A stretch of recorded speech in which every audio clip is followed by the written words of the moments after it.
Brought to you by TechnoSpark 20 series smartphones. I'm superhuman. नमस्कार, मैं हूं हेमेंद्र शर्मा और आप देख रहे हैं MP round up. Madhya Pradesh में तीसरे चरण के चुनाव में एक सीट ऐसी है जिस पर सभी की नजरें गड़ी हुई है और वो सीट है राजगढ़ की, जहां से मध्य प्रदेश के पूर्व मुख्यमंत्री, 2 बार के मुख्यमंत्री दिग्विजय सिंह चुनाव लड़ रहे हैं। एक सेक्शन है जो मानता है कि राघोगढ़ में जो है, राजगढ़ जो कॉन्स्टिट्यूएंसी है, वहां पर 76% वोटर टर्नआउट रहा है और वो मानता है कि ये जो वोटर टर्नआउट बढ़ा है, इसके पीछे मोबिलाइजेशन बीजेपी और कांग्रेस दोनों ही पार्टियों की तरफ से हुआ है और इस वजह से जो है ये कड़ा मुकाबला दिग्विजय सिंह और रोडमल नागर के बीच है।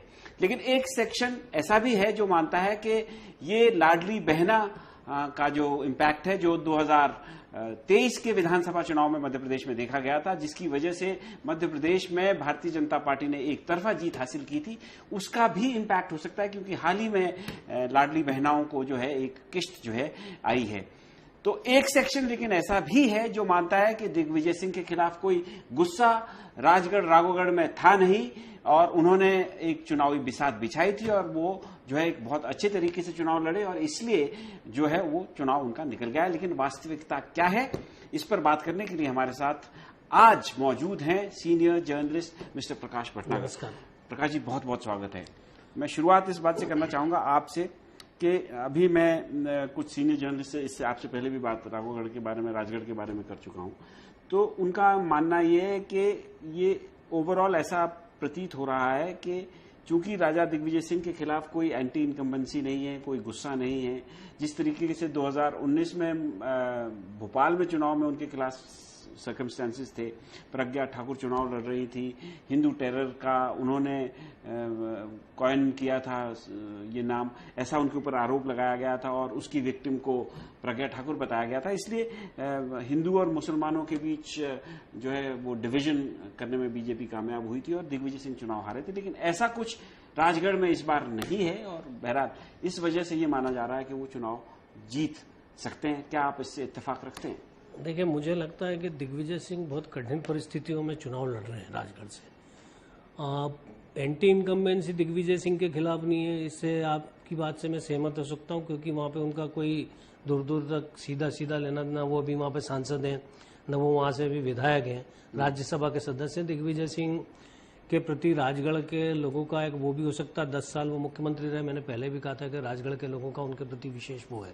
लेकिन एक चीज जो है कि राजगढ़ भी, जो भोपाल के बारे में बात होती है, राजगढ़ के बारे में आप कह सकते हैं। राजगढ़ में अब तक जितने भी लोकसभा चुनाव हुए उनमें से हेमेंद्र 7 चुनाव कांग्रेस ने जीते हैं, उनमें से शुरुआती 3 चुनाव वो थे जो आजाद भारत के बाद हुए थे जी, और उसके बाद में फिर बाकी के 3 और 4 चुनाव वो जीते हैं जो दिग्विजय सिंह के मुख्यमंत्री रहते हुए जीते। इनमें से 2 बार ये दिग्विजय सिंह खुद वहां पे चुनाव जीते और 1 बार चुनाव हारे। तो ये उनका वहां पे राजगढ़ में लोकसभा का चौथा चुनाव है। तो इस बार आप गौर करेंगे कि पिछली बार जब 2019 के अंदर एक माहौल था और कांग्रेस ने जो उम्मीदवार दिए थे दोनों एक ही समाज के थे, जो किरार समाज का वहां पे वोट है, जो बैकवर्ड्स क्लासेस में जातिवाद का बड़ा असर होता है और वो अपने समाज के लोगों को पसंद करते हैं। लेकिन चूंकि वो वोट तब बटा होगा जो भी बटा होगा, दोनों क्योंकि एक ही समुदाय, लेकिन इस बार ऐसा नहीं है।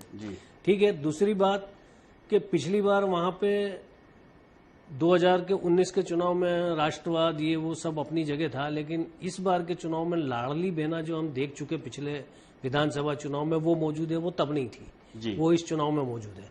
फिर इसके बाद 6 सीटें तब कांग्रेस के पास थी, 6 सीटें आज बीजेपी के पास है। तब 2 मंत्री वहां पे दिग्विजय सिंह के परिवार के ही कमलनाथ सरकार में थे, प्रियव्रत सिंह और जयवर्धन सिंह जो उनके सुपुत्र हैं। और इस बार 2 मंत्री, दोनों स्वतंत्र प्रभार के मंत्री बीजेपी की सरकार में है, एक ब्यावरा से और एक सारंगपुर से।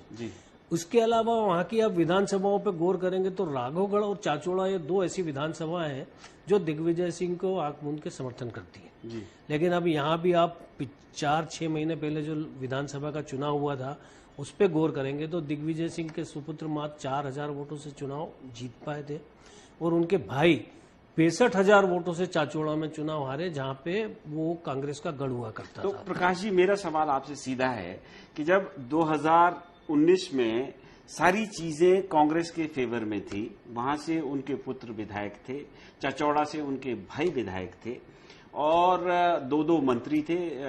खिरचीपुर से प्रियव्रत सिंह जो है वो मंत्री थे कमलनाथ सरकार में। कैंडिडेट दिग्विजय सिंह ने दिया था और जो सेम कम्युनिटी से आए थे, सेम समुदाय से आए थे, वहां में डिवीजन भी हुआ था। जब सारी परिस्थितियां अनुकूल थी उस समय कांग्रेस के, उस समय जब कांग्रेस वहां चुनाव हारी थी, तो क्या कारण है जब सारी परिस्थितियां प्रतिकूल है, अनुकूल नहीं है, क्या कारण है कि दिग्विजय सिंह वहां चुनाव नहीं जीत सकते? देखिए, एक तो चूंकि मान लीजिए कि हम पहली बात ये कर रहे हैं कि परिस्थितियां अनुकूल नहीं है आज की तारीख में, मतलब आप जैसे आपने बताया उनके लिए तब परिस्थितियां अनुकूल नहीं है ना, ठीक है। आपने जैसे लेकिन हम ऐसा इसलिए कह रहे हैं आप हेमेंद्र ना, क्योंकि वहां पे बीजेपी का उम्मीदवार प्रतिकूल परिस्थितियों में चुनाव जीत गया था। तो इस बार प्रतिकूल परिस्थितियों में दिग्विजय सिंह चुनाव जीत जाएंगे, ये एक अपना वो हो सकता है। लेकिन मुझे नहीं लगता कि दिग्विजय सिंह के लिए चुनाव बहुत आसान है। और दिग्विजय सिंह का जो एक लंबा अंतराल हो गया है राजगढ़ के साथ में, निश्चित तौर पे उन्होंने बहुत मेहनत की है और पूरी ताकत लगाई है, और उसी ताकत का आप नतीजा देख रहे हैं कि वहां पे पिछली बार से भी ज्यादा मतदान हुआ है। इसका मतलब ना वहां पे भारतीय जनता पार्टी कमजोर पड़ी, ना वहां पे दिग्विजय सिंह कमजोर पड़े।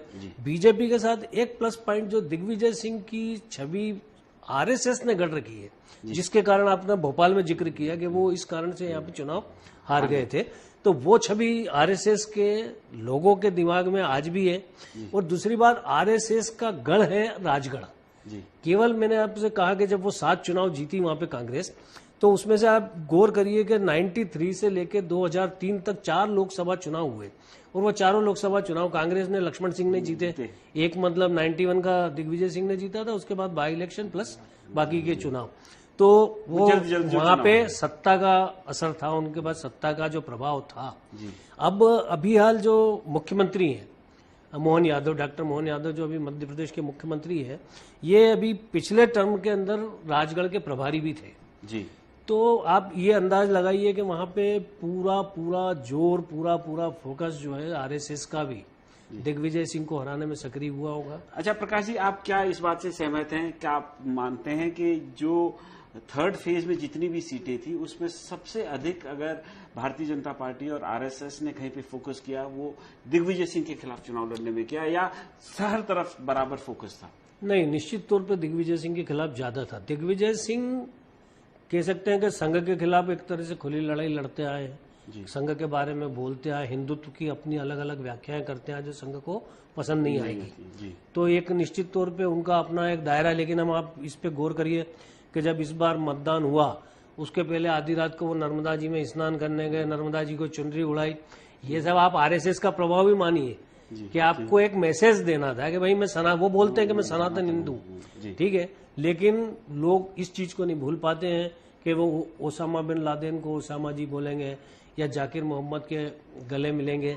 तो इन सब चीजों का जो असर है वो लोगों के दिमाग में से जाएगा नहीं। और दूसरी बात कि जो कट्टर हिंदुत्व वाली बात है, तो राजगढ़ में ऐसे स्पॉट्स हैं जहां पे बहुत कट्टर हिंदुत्व का प्रभाव है। उसमें नरसिंहगढ़, सारंगपुर और इस तरह की कई कॉन्स्टिट्यूंसी वहां पे है जहां पे हिंदुत्व वाला इशू एक बहुत मजबूती से सामने है। तो ये जो दिग्विजय सिंह वर्सेस रोडमल नागर जो इलेक्शन है, पूरे इलेक्शन के दौरान प्रकाश जी हमने ये नोटिस किया कि कोशिश ये की गई कांग्रेस कैंप की तरफ से कि किसी भी तरीके से, किसी भी कीमत पर लोकल मुद्दों पर ये चुनाव लड़ा जाए, राष्ट्रीय मुद्दों पर ये ना जाए। और किसी भी राष्ट्रीय मुद्दे पर पूरे चुनाव के दौरान दिग्विजय सिंह जी ने कोई बयान भी नहीं दिया, उनकी तरफ से कोई इस तरह का स्टेटमेंट भी नहीं आया। देखिए, ये उनकी एक उचित रणनीति थी, क्योंकि एक 10 साल का सांसद अगर मौजूद है तो उसके खिलाफ एक एंटी इनकम्बेंसी हो सकती है कि क्षेत्र में उसने क्या किया। तो एक अच्छी रणनीति दिग्विजय सिंह जी ने अपनाई कि रोडमल नागर को और उनके काम को उन्होंने इशू बनाया। लेकिन बीजेपी ने वो नहीं किया। बीजेपी ने उन्होंने जो, चूंकि दीपक जोशी गए थे वहां पे, उन्होंने कुछ कमीशन के बारे में बोला, तो उतना उन्होंने भी बताया कि मैंने मतलब इन मामलों में नहीं लिया है, लेकिन लोकल इश्यूज पे वो नहीं गए। उनके इश्यूज वही थे जो भारतीय जनता पार्टी के लोकसभा चुनाव के मुख्य इशू हैं। तो आप देखेंगे कि नरेंद्र मोदी जो बोलते हैं सेम दूसरे दिन वही सारी चीजें ऊपर से लेकर नीचे तक बीजेपी के नेता बोलते हैं। अच्छा, और उसी इशू को आगे बढ़ाते हैं। जैसे बीजेपी ने कोशिश की कि राष्ट्रीय मुद्दे जो हैं या जो भारतीय जनता पार्टी के प्रमुख मुद्दे हैं राष्ट्रीय स्तर पर उन पे चुनाव राजगढ़ का लड़ा जाए, जबकि दिग्विजय सिंह चाहते थे कि लोकल लेवल पे चुनाव लड़ा जाए। और रोडमल नागर ने चुनाव के अंत आते आते वहां जनता से माफी भी मांगी कि हो सकता है वो सब तक ना पहुंच पाए, और कहीं उनका चुनाव के दौरान भी कोई खास प्रेजेंस दिखा नहीं। तो क्या आपको लगता है फाइनल एनालिसिस में कि जो आम आदमी है वो रोडमल नागर के खिलाफ जो गुस्सा है या जो उनकी नाकामयाबी है उसको दरकिनार करते हुए भारतीय जनता पार्टी के राष्ट्रीय एजेंडा को ध्यान में रखते हुए दिग्विजय सिंह के खिलाफ वोट करेगा? देखिए, बीजेपी बहुत स्पष्ट तरीके से केवल इस चीज पे चुनाव लड़ रही है कि मोदी को प्रधानमंत्री बनाना। खुद मोदी भी, पार्टी भी, कि चुनाव चिन्ह कमल का फूल और एक वोट आपका मोदी को, ये उनका पूरा कैंपेन है। तो निश्चित तौर पे वो जिस तरह से प्रेसिडेंट इलेक्शन होता है उस अंदाज में वो चुनाव लड़ रहे हैं, तो मुझे लगता है कि उनका सीधा सीधा है। और उसमें कमल नागर उनके लिए, रोडमल नागर उनके लिए कोई इशू नहीं है, या कोई आलोक शर्मा उनके लिए इशू नहीं है। उनका उम्मीदवार कमल का फूल और मोदी। तो मोदी हर जगह चुनाव लड़ रहे हैं, तो इसका इम्पैक्ट मतदाता पे कितना हुआ है राजगढ़ के नतीजों में हमें सामने आ सकता है। और भी जगह देखने को मिलेगा, लेकिन अगर जब हम यहाँ पे राजगढ़ की बात कर रहे हैं तो बीजेपी को जो भी सफलता मिलेगी आप उसमें रोडमल नागर को माइनस कर दीजिए। जी, अच्छा, ये तो तीसरे फेज की बात होगी। मैं अब कंक्लूड करने से पहले आपसे एक सवाल ये पूछना चाहता हूं कि अभी प्रधानमंत्री नरेंद्र मोदी की तरफ से कहा गया, 2 बड़े इंडस्ट्रियल हाउसेस के नाम लिए गए कि उनकी वजह से जो है वो ब्लैक मनी जो है टेम्पो में भर भर के भेज रहे हैं कांग्रेस पार्टी को, और कांग्रेस पार्टी ने भी उसको मुद्दा बनाया, बड़े जोरों शोरों से वो मुद्दा बन भी रहा है। क्या आपको लगता है कि वो आने वाले नेक्स्ट फेज में, क्योंकि एक ही फेज है मध्य प्रदेश में बचा हुआ और वो मालवा रीजन में हो रहा है, वहां इम्पैक्ट करेगा कुछ? एक बहुत इंटरेस्टिंग वो है कि सेल्फ गोल कोई भी कर सकता है, वो कितने बड़ा चतुर खिलाड़ी हो। तो मुझे लगता है कि नरेंद्र मोदी ने जो है अपने ही को आपको हिट विकेट करने की कोशिश कर ली। जिस चीज के लिए वो जाने जाते थे, जिस आक्रमण के लिए वो जाने जाते थे, उन्होंने गलत आक्रमण कर दिया और उसका जवाब कांग्रेस ने बिल्कुल सही तरीके से दिया है। तो क्या आपको एक्सपीरियंस है कि किस तरह से काला धन आता है, और ईडी क्यों नहीं जा रही? ईडी क्यों नहीं जा रही? तो कांग्रेस ने इस मामले में सही खेला, वहां उन्होंने सेल्फ गोल कर लिया। लेकिन कांग्रेस में चौथे फेज में होगा इसका, मालवा रीजन में क्योंकि चुनाव होना है। मुझे लगता है कि इसका कोई, ये सब जो भी इश्यूज हो रहे हैं, इनका कोई बहुत ज्यादा इम्पैक्ट मतदाताओं के ऊपर नहीं पड़ता। मतदाता बहुत पहले से अपनी मानसिकता बना के बैठा है, उसको पता है कि देश में किसकी सरकार होनी चाहिए, सरकार स्थिर होनी चाहिए, मजबूत होनी चाहिए, जो भी चीजें। खुद कांग्रेस इन मुद्दों पे चुनाव लड़ी है कि सरकार चलाना आता है या हम देंगे मजबूत सरकार, स्थायी सरकार। तो मुझे लगता है लोगों के दिमाग में वो भी चीजें हैं। आज की तारीख में अगर आप कांग्रेस को वोट देंगे तो निश्चित तौर पे कांग्रेस की सरकार नहीं बना रहे, आप एक अलायंस की सरकार के लिए वोट दे रहे हैं। और अगर आप मोदी को वोट दे रहे हैं तो आप भारतीय जनता पार्टी की सरकार बना रहे हैं और एक मजबूत सरकार बना रहे हैं, यदि वो बहुमत पाती है तो मुझे लगता है कि लोगों के दिमाग में ये चीज क्लियर है कि आज की तारीख में अगर बहुमत किसी का आ सकता है तो वो बीजेपी का। अच्छा प्रकाश जी, फाइनल सवाल, आपने कहा कि बहुत मुश्किल परिस्थितियों में दिग्विजय सिंह राजगढ़ से चुनाव लड़ रहे हैं, मतलब ओवरऑल अगर देखा जाए तो आपकी बातों से ऐसा लग रहा है कि जीतना लगभग मुश्किल बहुत मुश्किल है। अगर हारेंगे तो क्या मार्जिन रहेगा, मतलब उस पे? देखिए, मार्जिन की बात नहीं कर सकते, लेकिन जिस तरह से मतदान हुआ, जिस तरह का ट्रेंड है, तो मुझे लगता है कि वो मार्जिन अच्छा खासा होगा और सम्मानजनक होगा। जो वहां पे अमित शाह चाहते थे वैसा कुछ हो सकता है। तो अमित शाह ने राजगढ़ के अंदर एक बयान दिया था, रैली में कहा था कि आशिक का जनाजा है, जरा धूम से निकलना चाहिए, और प्रकाश जी भी कह रहे हैं कि उसी तरह की परिस्थितियां वहां पर बनी हैं। क्या वाकई में ही ऐसी बनी है, ये देखने वाली बात है। 4 जून को पता चलेगा, क्योंकि बहुत बड़ा वर्ग ऐसा भी है, खासकर जर्नलिस्ट में ही, जो ये मान रहा है कि दिग्विजय सिंह ने जो है अपनी मेहनत से और अपनी जो कुशलता से जिससे चुनाव लड़ा है उन्होंने, उससे अपना चुनाव निकाल लिया है। क्या रिजल्ट आएगा 4 जून को पता चलेगा, लेकिन एमपी राउंड अप में फिलहाल सिर्फ इतना ही। कल फिर मुलाकात होगी, तब तक के लिए थैंक यू, गुड बाय।